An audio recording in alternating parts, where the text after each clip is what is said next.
dan salam sejahtera untuk kita semua. Di sini kami dari kelompok 3 akan mempresentasikan hasil diskusi kami dengan judul Jaringan Berbasis Komputer. Saya, Francisca Eklesia Valnia Boru dan Baban, dan rekan saya, Saya M. Fahri Husaini Idris. Saya Agnes Rukawat Simamora. Dan saya Muhammad Habib Rizky. adapun materi yang akan kami bawakan yaitu yang pertama yaitu pendahuluan. Mengapa jaringan berbasis IP itu penting? Era digital dan kebutuhan akan jaringan. Di era digital ini, internet dan jaringan komputer telah menjadi tulang punggung kehidupan modern, memfasilitasi komunikasi, bisnis, pendidikan, hiburan, dan banyak lagi. Teknologi jaringan sebelumnya memiliki keterbatasan dalam skala dan interoperabilitas. Munculnya internet sebagai standar universal merevolusi cara perangkat berkomunikasi. Memahami jaringan berbasis IP bukan lagi sekedar pengetahuan teknis, melainkan sebuah keharusan untuk berpartisipasi aktif dalam dunia yang semakin terhubung ini. Boleh dilanjutkan? Internet protokol. Sederhananya, internet protokol adalah sekumpulan aturan atau protokol yang memungkinkan berbagai perangkat atau komputer server, ponsel, dan lain-lain untuk saling berkomunikasi melalui internet dan jaringan lainnya. Bayangkan IP address seperti alamat rumah dalam sistem pos. Setiap perangkat dalam jaringan memiliki alamat IP yang unik, yang memungkinkan data dikirimkan ke tujuan yang tepat. Adapun dua fungsi utama IP adalah, yang pertama pengelamatan atau addressing, yaitu memberikan identitas unik kepada setiap perangkat. Yang kedua adalah pengiriman paket data atau routing, yaitu mengarahkan data dalam bentuk paket-paket kecil dari sumber ke tujuan melalui serangkaian router. Ini adalah static routing, Cisco Packet Tracer. Selanjutnya, konsep dasar jaringan berbasis IP. Fondasi utama komunikasi IP address merupakan identifikasi logis untuk setiap perangkat dalam jaringan IP. Satu, struktur dasarnya IPv4 terdiri dari 32 bit yang dibagi menjadi 4 oktet, misal 192.168.1.100. Kita juga akan menyinggung sekilas tentang IPv6 yang memiliki kapasitas alamat yang jauh lebih besar, berperan penting dalam memastikan data sampai ke perangkat yang benar. Lanjut. Ini adalah contoh jaringan komputer. Lanjut. Akan dijelaskan oleh teman saya, Fahri. Baiklah, jadi subnetting. Proses membagi jaringan IP yang lebih besar menjadi subjaringan atau subnet yang lebih kecil. Tujuannya adalah untuk efisiensi penggunaan alamat IP, meningkatkan keamanan dengan mengisolasi segmen jaringan, dan mempermudah pengelolaan jaringan. Melibatkan manipulasi subnet mask untuk menentukan batas-batas subnet. Kemudian routing. Mekanisme pengiriman paket data antar jaringan atau antar subnet dilakukan oleh perangkat khusus yang disebut router, yang memiliki informasi tentang jalur-jalur yang tersedia dalam bentuk routing table. Router menganalisis alamat tujuan paket dan menentukan jalur terbaik untuk meneruskannya ke hop berikutnya. Protokol-protokol penting dalam jaringan IP. UDP, User Datagram Protocol, protokol yang tidak berorientasi koneksi atau connectionless. Data dikirim tanpa perlu membuat koneksi terlebih dahulu, menawarkan pengiriman data yang lebih cepat, tetapi tidak menjamin keandalan atau urutan kedatangan paket. Contoh penggunaan streaming video atau audio, game online, voice over IP, atau VoIP. TCP, Transmission Control Protocol, protokol yang berorientasi koneksi atau connection oriented. Sebelum data dikirim, koneksi harus dibuat terlebih dahulu antara pengirim dan penerima, menyediakan pengiriman data yang terkendal dan terurut, memastikan semua paket data sampai dengan benar dan dalam urutan yang tepat. Contoh penggunaan browsing web, HTTP atau HTTPS, email, SMTP, POP3, IMAP, transfer file atau FTP. Kemudian DNS atau Domain Name System, sistem yang menerjemahkan nama domain yang mudah diingat. Misalnya HTTPS, www.google.com menjadi IP address yang dipahami oleh komputer. Sangat penting untuk navigasi internet yang mulus. Kemudian DHCP atau Dynamic Host Configuration Protocol. Protokol yang secara otomatis memberikan IP address dan konfigurasi jaringan lainnya, seperti subnet mask dan gateway, pada perangkat yang pengirim jaringan. Memudahkan pengelolaan jaringan, karena administrator tidak perlu mengkonfigurasi setiap perangkat secara manual. Many UDP requests from the infected network merupakan gambar ilustrasi sederhana dari UDP dan TCP.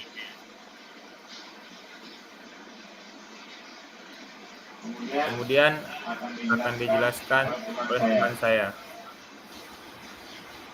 Oke, saya akan melanjutkan cara kerja DNS server. 1. Klien atau komputer Anda bertanya kepada server DNS lokal atau biasanya disediakan oleh penyedia internet atau ISP untuk mengetahui alamat IP dari sebuah nama website atau misalnya www.google.com. Kedua, server DNS lokal pertama-tama akan memeriksa cache atau penyimpanan sementara. Jika informasi alamat IP untuk website tersebut ada di cache, server akan langsung memberikan jawabannya ke klien atau langkah 5. 3. Jika informasi tidak ditemukan di cache, server DNS lokal akan bertanya kepada root server DNS. 4. Root server DNS kemudian akan mengarahkan server DNS lokal ke server DNS otoritatif untuk domain yang bersangkutan. Atau dalam contoh ini, server untuk domain com atau https www.google.com search q sama dengan google.com. 5. Akhirnya server DNS otoritatif memberikan alamat IP yang benar kepada server DNS lokal, dan server DNS lokal meneruskan informasi ini kepada klien. Informasi ini juga disimpan di cache server DNS lokal untuk mempercepat pencarian berikutnya. Sederhananya, gambar ini menunjukkan bagaimana komputer Anda mencari terjemahan dari nama website yang mudah diingat menjadi alamat IP, angka yang dimengerti oleh komputer lain di internet. Lanjut. Ini adalah lapisan-lapisan model TCP atau IP. Lanjut. Model TCP atau IP adalah kerangka kerja konseptual yang mengorganisasi berbagai protokol jaringan ke dalam beberapa lapisan. Tujuannya adalah untuk memudahkan pemahaman dan implementasi komunikasi jaringan. Berikut adalah lapisan-lapisan utama dalam model TCP atau IP. 1. Lapisan aplikasi, lapisan teratas yang berinteraksi langsung dengan aplikasi pengguna, contoh protokol HTTP, FTP, SMTP, dan DNS. Kedua, lapisan transport, bertanggung jawab untuk menyediakan komunikasi end-to-end yang handal atau TCP atau cepat atau UDP antar aplikasi. Lapisan internet menangani pengalamatan atau IP addressing dan routing paket data antar jaringan. Protokol utama IP. Lapisan network access atau link berinteraksi langsung dengan media fisik jaringan atau kabel Ethernet, Wi-Fi, menangani data transmisi data pada level fisik, contoh protokol Ethernet, Wi-Fi. Proses enkapsulasi terjadi saat data bergerak dari lapisan atas ke bawah, atau data dibungkus dengan informasi header di setiap lapisan. Proses dekapsulasi terjadi sebaliknya di sisi penerima. Implementasi jaringan berbasis IP. Jaringan lokal atau LAN, Local Area Network, menggunakan IP untuk menghubungkan perangkat dalam area geografis terbatas atau rumah, kantor, sekolah. Contoh topologi fisik LAN, star, bus, ring, atau meskipun star paling umum saat ini. Jaringan luas atau wide area network, menghubungkan jaringan-jaringan yang lebih kecil melalui infrastruktur yang lebih besar, seringkali melibatkan penyedia layanan internet atau listrik. Internet adalah contoh terbesar dari WAN berbasis IP. Selanjutnya akan dibahas oleh teman saya, Hadi. Baiklah, di sini saya akan menjelaskan jaringan nirkabel atau wireless LAN (WLAN) menggunakan teknologi Wi-Fi standar IEEE 802.11 yang juga berbasis protokol IP untuk komunikasi tanpa kabel. Menawarkan fleksibilitas dan mobilitas, namun memiliki tantangan terkait keamanan dan interferensi. Jaringan virtual privat atau VPN Virtual Private Network menciptakan koneksi aman dan transkripsi melalui jaringan publik seperti internet menggunakan protokol IP. Digunakan untuk meningkatkan keamanan dan privasi saat mengakses sumber daya jaringan dari jarak jauh. Masa depan jaringan berbasis IP. Yang pertama, IPv6, generasi penerus IP yang menyediakan jumlah alamat yang jauh lebih besar untuk mengatasi keterbatasan IPv4. Internet of Things atau biasa disingkat IoT. Semakin banyak perangkat pintar atau sensor, perangkat rumah tangga, kendaraan yang terhubung ke internet dan komunikasi menggunakan IP. Software Defined Network atau SDN. Pendekatan arsitektur jaringan yang memungkinkan kontrol jaringan yang lebih fleksibel dan terpusat melalui perangkat lunak. Cloud Computing, ketergantungan yang semakin besar pada infrastruktur jaringan berbasis IP untuk mengakses layanan dan data di cloud. Tren dan inovasi masa depan. Pengembangan jaringan 5G, 6G, kecerdasan buatan atau AI, dalam pengolahan jaringan dan teknologi jaringan lainnya yang terus berkembang. Seperti yang bisa kita lihat, di sini adalah diagram arsitektur Software Defined Networking atau SDN dengan controller dan perangkat jaringan.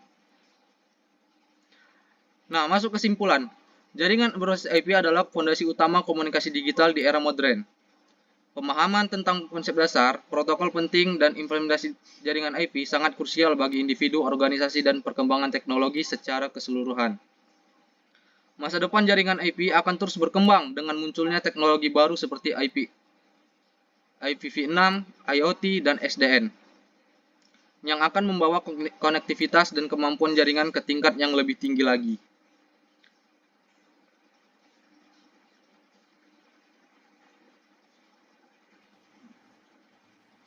Baik, cukup sekian presentasi dari kelompok kami.